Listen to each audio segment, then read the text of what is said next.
എല്ലാവർക്കും +1 എക്കണോമിക്സിലേക്ക് സ്വാഗതം.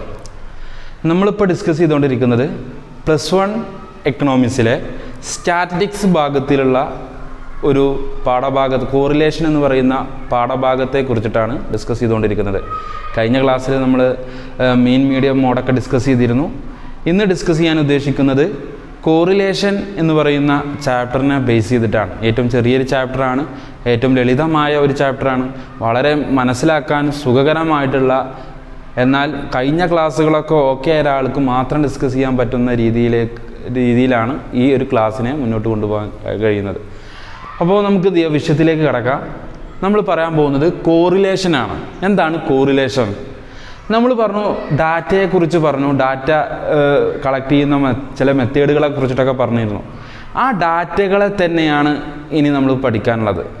രണ്ട് ഡാറ്റകൾ തമ്മിലുള്ള പരസ്പര വ്യത്യാസം മനസ്സിലാക്കാൻ വേണ്ടി പരസ്പര ബന്ധത്തെ മനസ്സിലാക്കാൻ ഉപയോഗിക്കുന്ന ഒരു ടൂളിന് പറയുന്ന പേരാണ് കോറിലേഷൻ എന്ന് പറയുന്നത്. അപ്പോൾ രണ്ട് ഡാറ്റകൾ നമ്മളിപ്പോൾ പറഞ്ഞിരുന്നത് എക്സ് എഫ് എന്ന് പറഞ്ഞിട്ടുണ്ടായിരുന്നു. അങ്ങനെ നമ്മൾ പഠിച്ചിരുന്നത് എക്സ് എഫ്, അഥവാ എന്താ ഒരു ഡാറ്റ മാത്രമേ ഉള്ളൂ.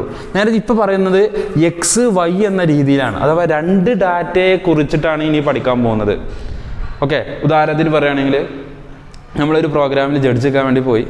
ആ ജഡ്ജ് നിൽക്കാൻ വേണ്ടി പോയ സമയത്ത് വ്യത്യസ്ത രീതിയിലുള്ള ജഡ്ജ്മെൻറ്റ്സിൻ്റെ റിസൾട്ടാണ് നമ്മളെ കയ്യിലുള്ളത്. അപ്പോൾ ഏത് കുട്ടിക്കാണ് ഏറ്റവും കൂടുതൽ റിസൾട്ട് വന്നത്, ഏറ്റവും കൂടുതൽ പെർഫോം ചെയ്തത് എന്നതിനെ കുറിച്ചിട്ടൊക്കെ നമ്മൾ ഉപയോഗിക്കണമെങ്കിൽ അത് ഈ ഒരു കോറിലേഷൻ ഉപയോഗിച്ച് കഴിഞ്ഞാലാണ് നമുക്കതിന് ഉത്തരം കിട്ടാൻ കഴിയുക.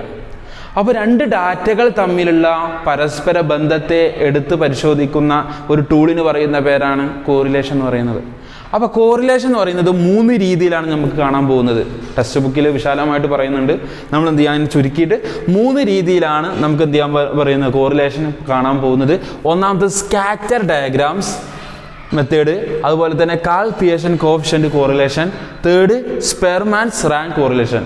ഇത് 3നെ കുറിച്ചിട്ടാണ് ഇനി നമുക്ക് ഡിസ്കസ് ചെയ്യാനുള്ളത്. ഒന്നാമത്തെ ഭാഗം എന്താണ് സ്കാറ്റർ ഡയഗ്രാം.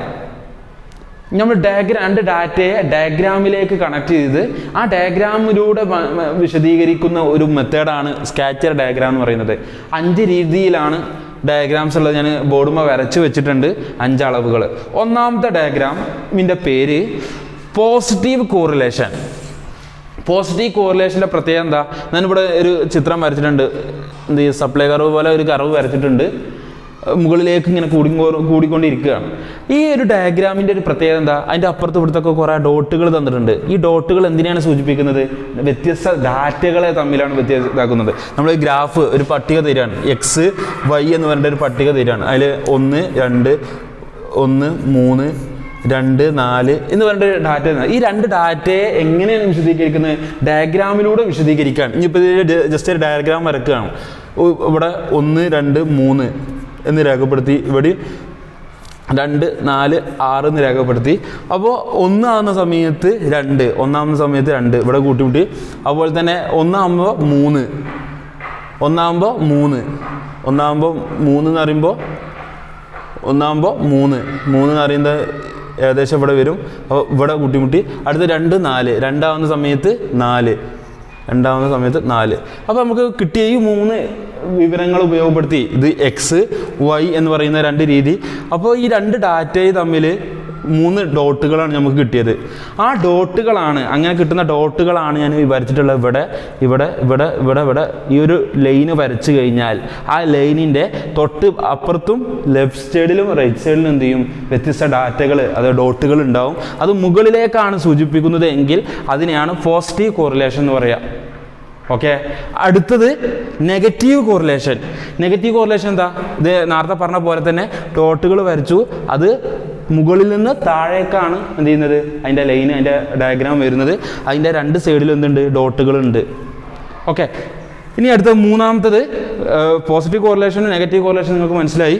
ഇനി തേർഡ്, മൂന്നാമത്തതാണ് ഞാൻ ഇവിടെ വരച്ചിട്ടുണ്ട്.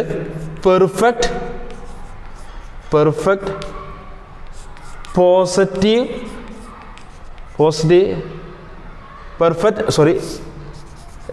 നെഗറ്റീവ്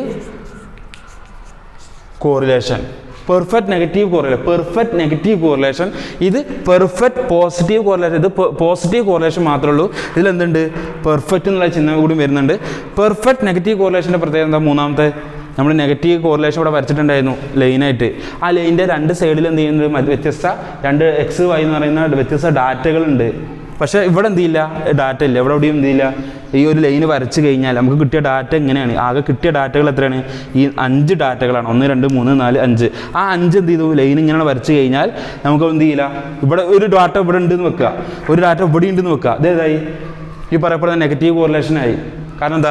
ഒരു ലൈന് വരച്ച് കഴിഞ്ഞാൽ ഒരു സൈഡിലും മറ്റേ സൈഡിലും എന്ത് ചെയ്യുന്നുണ്ട്? ഡോട്ടുകളുണ്ട്. നേരെ തിരിച്ച് ഒരു ലൈന് വരച്ച് കഴിഞ്ഞാൽ ആ ലൈനുമ്മേ തന്നെ എല്ലാ ഡാറ്റകളും ചേർന്നുണ്ടെങ്കിൽ അതിനെയാണെന്ന് പറയുക? Perfect negative correlation. അതിൻ്റെ ദിശ തന്നെ താഴത്തേക്കാണ് വരുന്നതെങ്കിൽ അത് പെർഫെക്റ്റ് നെഗറ്റീവ് കോറിലേഷൻ. എന്നാൽ നാലാമത്തേതാണ് perfect positive correlation. Perfect positive correlation ഞാൻ എന്ത് ചെയ്തു? 1 2 3 4 5 6 ഡാറ്റകൾ വരച്ചു. ഡാറ്റകളുടെ പോയിന്റുകൾ ഇവിടെ വരച്ചു. ആ പോയിന്റ് വരച്ച് കഴിഞ്ഞാൽ നമുക്ക് കിട്ടുന്ന ലൈന് വരച്ച് കഴിഞ്ഞാൽ ആ ലൈനുമ്പോൾ തന്നെ ഈ ഒരു ഡോട്ടുകളൊക്കെ എന്ത് ചെയ്യും? പോയിന്റുകളൊക്കെ വന്ന് നിൽക്കും. അങ്ങനെയാണെങ്കിൽ അതിനെയാണെന്ന് പറയുക? പെർഫെക്റ്റ് പോസിറ്റീവ് കോറിലേഷൻ എന്ന് പറയുന്നത്. ഓക്കെ, അപ്പോൾ ഡൗട്ട് ഉണ്ടാവും, പോസിറ്റീവ് കോറിലേഷനും പെർഫെക്റ്റ് പോസിറ്റീവ് കോറിലേഷനും തമ്മിൽ എന്തൊക്കെയാണ് വ്യത്യാസം? നിങ്ങൾക്ക് തന്നെ മനസ്സിലാക്കുക, ഈ ചിത്രം നോക്കിയാൽ മനസ്സിലാവും. അതേപോലെ തന്നെ നെഗറ്റീവ് കോറിലേഷനും പെർഫെക്റ്റ് നെഗറ്റീവ് കോറിലേഷനും തമ്മിൽ എന്താണ് വ്യത്യാസം? അത് നിങ്ങളൊന്ന് ജസ്റ്റ് ഒന്ന് നോക്കി വെക്കുക. അതേപോലെ തന്നെ അവസാനത്തതാണ് no correlation. Okay, no correlation. അങ്ങനെ നോ കോറിലേഷൻ, നമുക്ക് ഇങ്ങനെ ലൈന് വരയ്ക്കുകയാണ്, ഒരു ചിഹ്നവും വരുന്നില്ല, ഒരു ഇതാണ് പെർഫെക്റ്റ് ഏതാണ് പോസിറ്റീവ് ആണോ ഒന്നും നമുക്ക് മനസ്സിലാക്കാൻ കഴിയുന്നില്ല.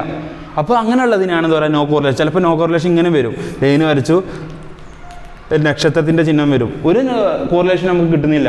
അതിനെയാണെന്ന് പറയുക? നോ കോറിലേഷൻ എന്ന് പറയുക.